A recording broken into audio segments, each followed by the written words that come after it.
What's up guys? Today I'm doing a video on a blaster.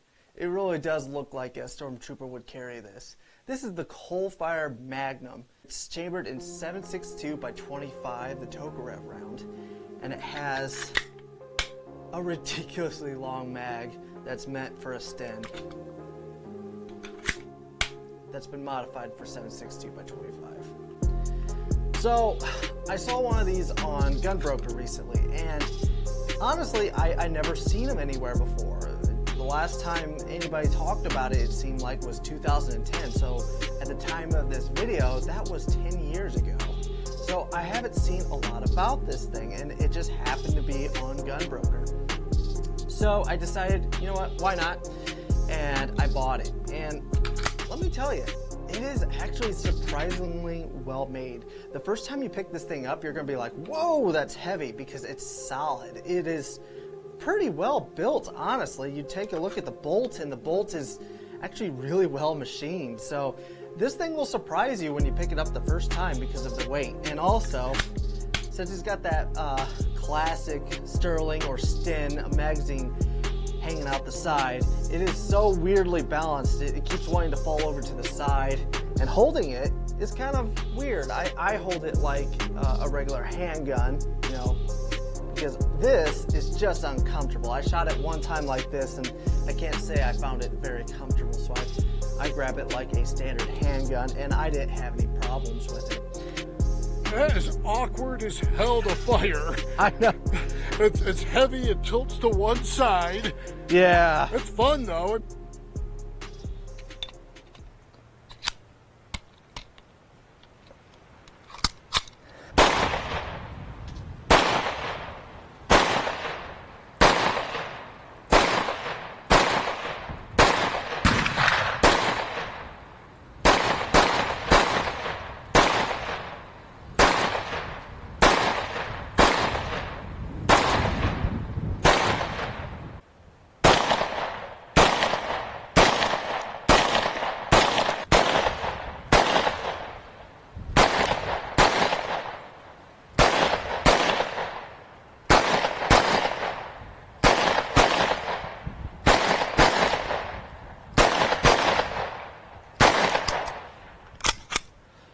We did do some accuracy testing. We weren't just blasting the whole time, and it's actually relatively accurate. I feel like I have to keep saying this, but sorry for the wind. It's really bad today, but this is the day I picked to bring this thing out. So got some PPU. I got 10 rounds, and I'm gonna try to go for one of the groups up there, see what I can do.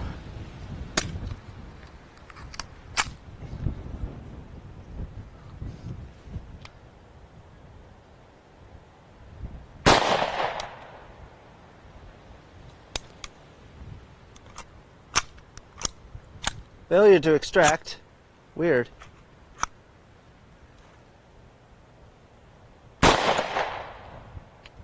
Now it's not extracting. Weird. It was working just fine a minute ago.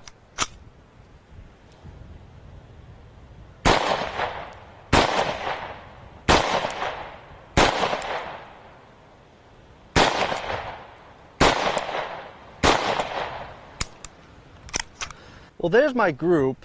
I was aiming for those stickers, so I do have a pole with it. Now, it actually was really reliable at first. I noticed once it starts getting dirty, I was shooting some surplus stuff through it, and after I shot maybe about 40 rounds, I think. It's hard to keep track. Anyways, after I shot it for a while, I noticed that it would have some failures to feed, and you just get a little bit of lube in there and clean off the feed ramp, the gun would start operating. And for a while I thought, you know what, this is a really well-made gun, and it's been performing pretty well, but I did have some issues. Now, I'm going to show you a clip right here, and you're going to hear a weird sound. It's 3 or 4 rounds in, and you're just going to hear a sound, and then I'm going to stop shooting. You can hear that weird sound. At the time, I kind of wondered if it was out of battery because I saw this massive, like, fireball, and it was very disorienting. A big fireball and a different sound, and my thought was, oh crap, took it apart, nothing was wrong, and I showed it to a couple gunsmiths, and it seems like what they think happened was I was shooting some PPU ammunition, and they thought maybe the crimping wasn't as good as what this gun needs, because it's a heavy bolt, so maybe it was feeding one of the rounds and it hit the feed ramp wrong and it pushed the bullet into the casing, and then when it shot, it was a different pressure because the bullet was in the casing further. Because if you watch the footage, it ejected the shell just fine. It actually fed the next round in just fine. So I don't think that's the gun's fault. I think that was ammunition related. I'm not sure. But that was one of the big hiccups that I had with this gun. I took it apart. I did not see any damage to it, so I don't think that was the gun's fault. Another thing I noticed was with the magazine. Now, this is supposed to be a 30-round magazine, but I cannot fit past 19 rounds in it. I tried. It will not allow more than 19 rounds. I don't know if there's a burr in here, or maybe this is an actual 19-round magazine. I don't know. Honestly, this gun would look so much cooler with a shorter mag. Like, let's say about right there. Wouldn't that have looked so much cooler? Because this mag is almost the length of the pistol. So, I don't know. I just think if it was going to be a 19-round magazine, I would want it to be a little shorter, like right here.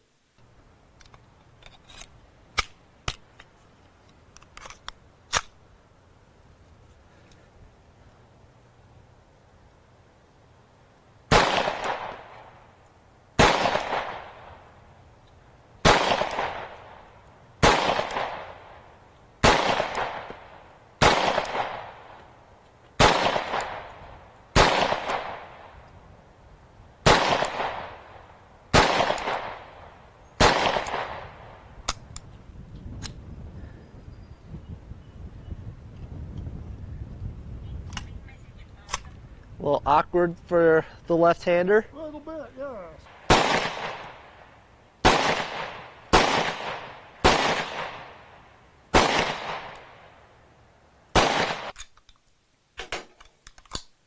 So another issue I had with it was when I first got the handgun. So I'm going to dry fire it this time. And you can see it works. Now, if you listen, the trigger makes that clicking noise. That's the sear re-engaging. So that's how it resets. See, the sear reset. As you pull it, it resets. Well, anyways, when I was pulling it, it wouldn't always go all the way down to release the striker before resetting. So you would sit here and the gun wouldn't fire. Sometimes if you tilted it in a specific way, it would fire, but not every time. And I actually found there was an edge that it was catching on, and I just took a file to it, cleaned up the edge, and as you can tell, it works now. So that was one hiccup that was actually pretty easy to fix, and I'm pretty proud that I was able to fix that. So anyways, that was the first issue. Then we had that thing with the ammunition where the big blast. So yeah, it definitely did have some issues, but it was surprisingly reliable. I mean, maybe I'm jaded because, you know, I've gotten guns like this, like my Tech 9, that just doesn't work. It just doesn't work very well. So when I got this gun, I kind of thought it would just be a cool little piece that would shoot bullets, but not very reliably. And honestly, it shoots it decently well. There are some feeding issues that I've had with this thing, and I think it's correctable. I think the feed ramp might just need a little tuning.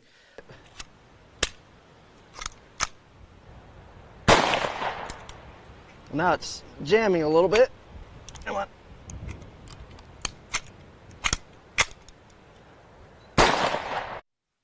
So it's threaded at the muzzle, which I think is really cool. And then it ratchets down. You'll hear it. So that's pretty cool. It's also got two apertures on it, a precision one and then a bigger hole for quick shots, I guess. I found that I actually got some pretty good groups with the smaller hole. I never did try with the bigger one. Honestly, I didn't really bother with it.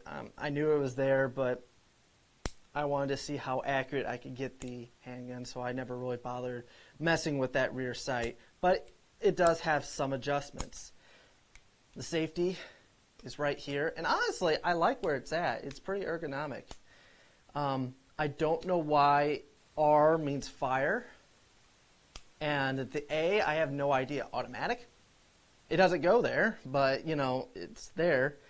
The S for safe makes sense, but what R means, I don't know. So if anybody in the comments knows what R means, let me know, because I'm kind of at a loss there.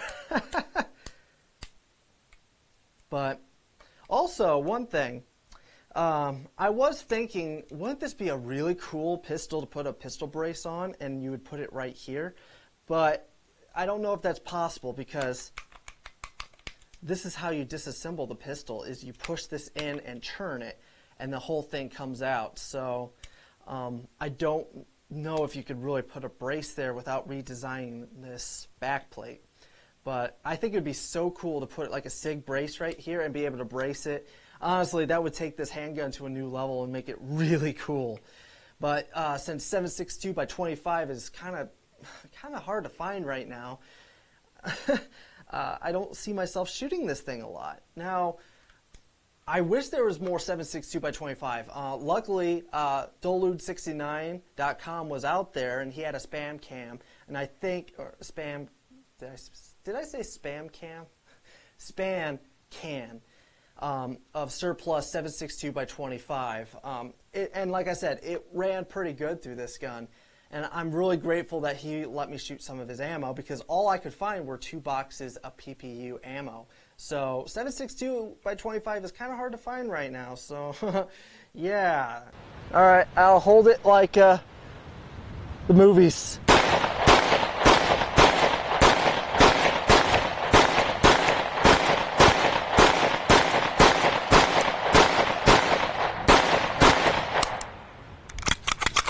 This is a really cool handgun. I really do like it. Now, I guess I'll show you the disassembly. Why not?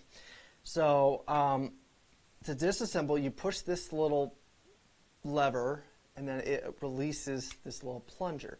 And then you can push in, turn it,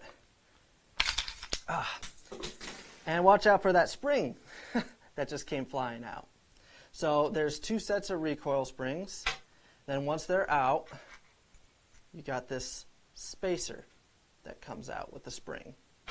The firing pin, it just comes right out like that.